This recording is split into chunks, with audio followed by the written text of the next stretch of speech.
BBC বাংলার অধিবেশন প্রবাহতে আপনাদের স্বাগত। আজ আপনাদের সাথে লন্ডন স্টুডিও থেকে আছি মানসী বড়ুয়া। বাংলাদেশের সর্বশেষ গুরুত্বপূর্ণ আপডেট সংবাদে আপনাকে স্বাগত। শুরুতেই সংবাদ শিরোনাম, পরে বিস্তারিত।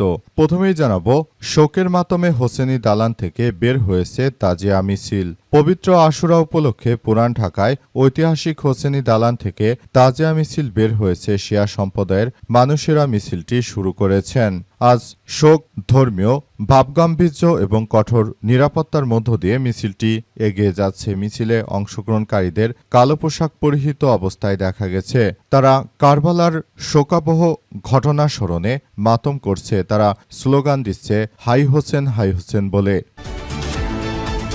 এরপর জানাবো, স্কুল ছাত্র গুলি খাবে, এরপর আপনি ওসি থাকবেন, এটা ঠিক না।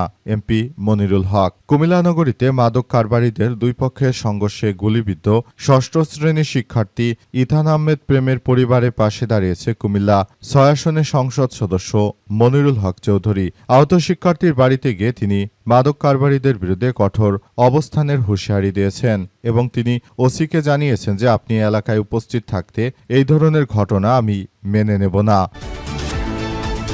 এদিকে বংশালে আবাসিক হোটেল থেকে লাশ উদ্ধার। রাজধানীর বংশালে সিদ্দিকবাজার এলাকায় একটি হোটেল থেকে মোহাম্মদ শামীম হাসনাত ৪৬ নামের এক ব্যক্তির লাশ উদ্ধার করেছে পুলিশ। আজ ঢাকা প্যালেস নামে আবাসিক হোটেলে ৪র্থ তলায় ১২১ নম্বর কক্ষ থেকে তার লাশ উদ্ধার করা হয়েছে।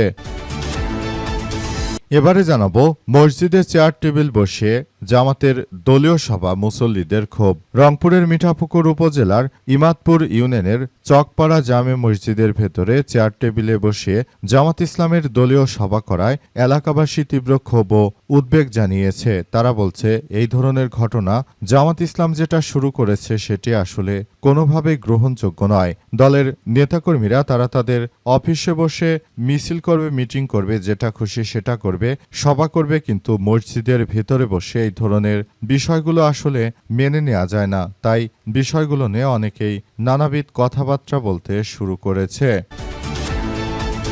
এবং সর্বশেষ জানাবো, হরমুজ প্রণালীতে বাণিজ্যিক জাহাজে আক্রমণ। হরমুজ প্রণালীতে একটি পতাকাবাহী জাহাজে হামলার অভিযোগ ওঠার পর জাহাজ চলাচলের নিরাপত্তা কার্যক্রম সাময়িকভাবে স্থগিত করেছে আন্তর্জাতিক মেরিটাইম অর্গানাইজেশন। এতে যুক্তরাষ্ট্র ইরানের সাম্প্রতিক সমঝোতা চুক্তি টিকবে কিনা তা নিয়ে নতুন করে উদ্বেগ তৈরি হয়েছে। প্রিয় দর্শক, এতক্ষণ শুনছিলেন সংবাদ শিরোনাম, এবারে বিস্তারিত। তবে তার আগে বন্ধুরা, অনুরোধ থাকবে এই সংবাদটিতে একটি লাইক দিন। এই চ্যানেলে আপনি নতুন হয়ে থাকলে আমাদের সংবাদটি দেখতে দেখতে চ্যানেলটি সাবস্ক্রাইব করে রাখুন। কমেন্ট করে বন্ধুরা আপনার মূল্যবান মতামত জানিয়ে দিন আপনি বিশ্বের কোন দেশ থেকে বা বাংলাদেশের কোন স্থান থেকে আমাদের সংবাদটি দেখছেন এবং শুনছেন। আর বন্ধুরা, সংবাদটি আপনার সোশ্যাল মিডিয়া ফেসবুকে শেয়ার করে বন্ধুদেরও দেখার সুযোগ করে দিন। আজকের এই সংবাদ সম্পর্কে আপনার মূল্যবান মতামত কমেন্ট বক্সে কমেন্ট করে জানিয়ে দিন। গাজা যুদ্ধে আপনি যদি নিরীহ ফিলিস্তিনিদের ভালোবেসে থাকেন, কমেন্টে ইয়েস লিখে পুরো বিশ্ববাসীকে আমাদের এই তাজা আপডেটটি দেখার সুযোগ করে দিন। এবারে বিস্তারিত। শোকের মাতমে হোসেনি দালান থেকে বের হয়েছে তাজিয়া মিছিল। পবিত্র আশুরা উপলক্ষে পুরান ঢাকার ঐতিহাসিক হোসেনি দালান থেকে তাজিয়া মিছিল বের করেছে শিয়া সম্প্রদায়ের মুসলমানেরা।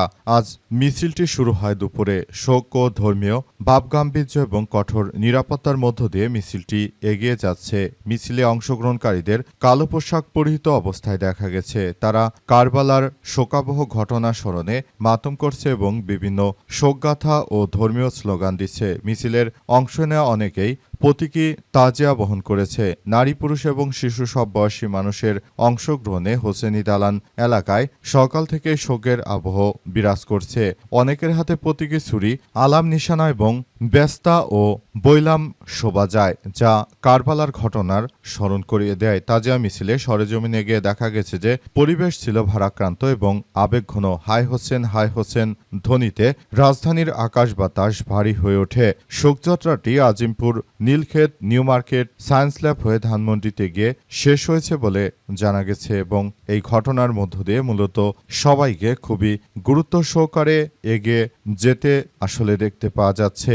এ অবস্থায় যে কোনো মূল্যে এই পরিস্থিতি সুন্দরভাবে পরিচালিত করার জন্য ইতিমধ্যে সোয়াতের টিম সহ আইনশৃঙ্খলা রক্ষাকারী বাহিনীর প্রায় সবাই সেখানে উপস্থিত ছিলেন এবং তারা আসলে যার যার জায়গা থেকে এই পরিস্থিতিকে সুন্দরভাবে পরিচালনা করার জন্য তারা কার্যক্রম চালিয়ে যাচ্ছিল বলে বিভিন্ন সূত্র থেকে নিশ্চিত হওয়া গেছে।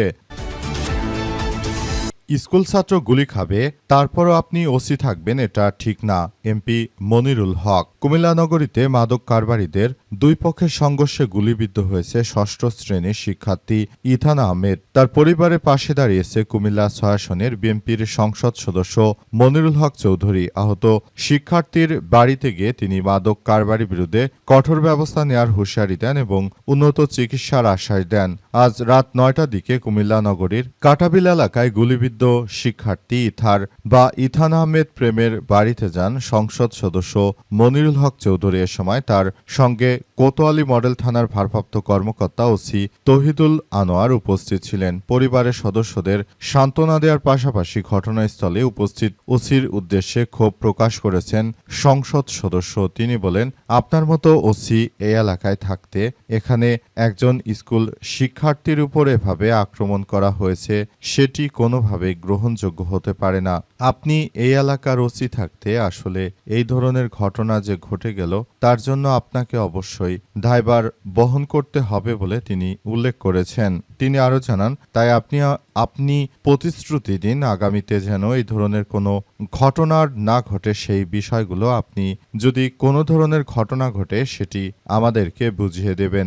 যদি এভাবে আসলে এটা চলতে থাকে সেটি আমাদের সবার জন্য খুবই ভয়াবহ এক বিপর্যয়কর পরিস্থিতির সৃষ্টি করবে বলে অভিযোগ করা হয়েছে এবং আরও জানানো হয়েছে যে সেটি অবশ্যই বাতিল করতে হবে এবং সেই বিষয়গুলো সামনে নিয়ে আসতে হবে।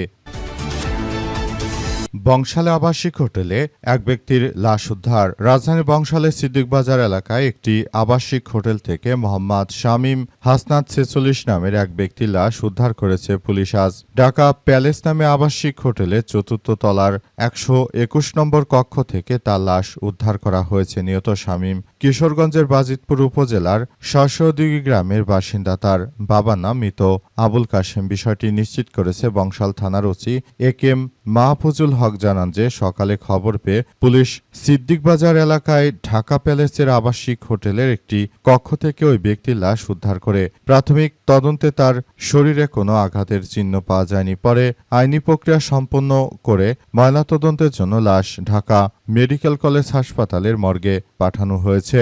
এই ঘটনায় মূলত ওই এলাকায় পরিস্থিতি থমথমে অবস্থা বিরাজ করছে। বিশেষ করে বিএনপি সরকার ক্ষমতা আসার পর থেকেই কিন্তু দেশজুড়ে এমন অনাকাঙ্ক্ষিত ঘটনাগুলো পর্যায়ক্রমে ঘটছে। দেশের মানুষ এক প্রকার অতিষ্ঠ হয়ে উঠেছে। জানা গেছে দেশের মানুষ এই ধরনের কার্যক্রমগুলো কোনোভাবেই আসলে মেনে নিতে চায় না। দেশজুড়ে খুন খারাপি, অস্ত্রবাজি, হানাহানি, চাঁদাবাজি, মারামারি, সন্ত্রাসী কার্যক্রম, এমন কোনো কার্যক্রম নেই যেটি বর্তমান সময়ে হচ্ছে না। তাই বর্তমানে সবাইকে খুবই সতর্কতার সহিত কার্যক্রম চালিয়ে যাওয়ার জন্য বলা হচ্ছে এবং নতুন নতুন যে নির্দেশনা চলমান রয়েছে সেটি দেখভাল করার মধ্য দিয়ে সবাইকে এগিয়ে যেতে হচ্ছে বলে উল্লেখ করা হয়েছে। পুরো বিশ্ববাসীকে এই ব্যাপারগুলো নিয়ে খুবই সতর্কতার সহিত কার্যক্রম চালিয়ে যেতে বলা হচ্ছে। অবস্থায় আসলে পরিস্থিতি কোন দিকে যাচ্ছে, দেশ কোন দিকে যাচ্ছে সেটি বলা যাচ্ছে না।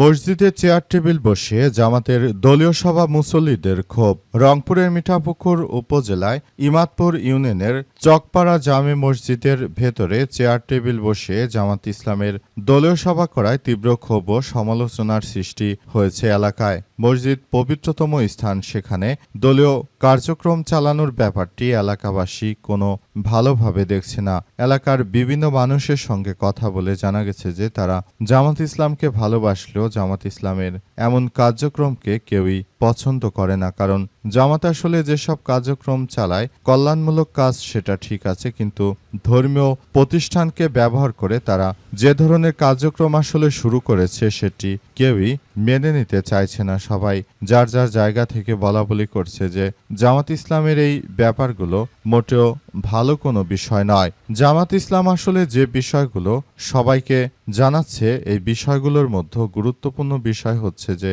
মূলত এটি সবার জন্য খুবই গুরুত্বপূর্ণ একটি অধ্যায় হিসেবে আবির্ভূত হচ্ছে। জামাত সব সময় জনকল্যাণে বিভিন্ন রকম কাজ করলেও প্রকৃতপক্ষে তাদের এই কাজের ধরন দেখে তারপর সাধারণ জনগণ কিন্তু এটি নিয়ে খুবই হতাশার মধ্যে পড়েছে। তারা নতুন করে এই বিষয়গুলো নিয়ে সবার মধ্যে এক ধরনের সতর্কতামূলক কার্যক্রম সৃষ্টি করেছে এবং এটি সবাইকে দেখভাল করার কথা বলা হচ্ছে। দেখা যাক শেষ পর্যন্ত মূল বিষয়গুলো কোন দিকে যায় এবং এই যে কার্যক্রমগুলো শুরু হয়েছে সেটি শেষ পর্যন্ত আসলে কোন দিকে যায় বিষয়গুলো সেটি সবাইকে দেখভাল করার জন্য খুবই সতর্কতার সহিত কাজ করতে হবে।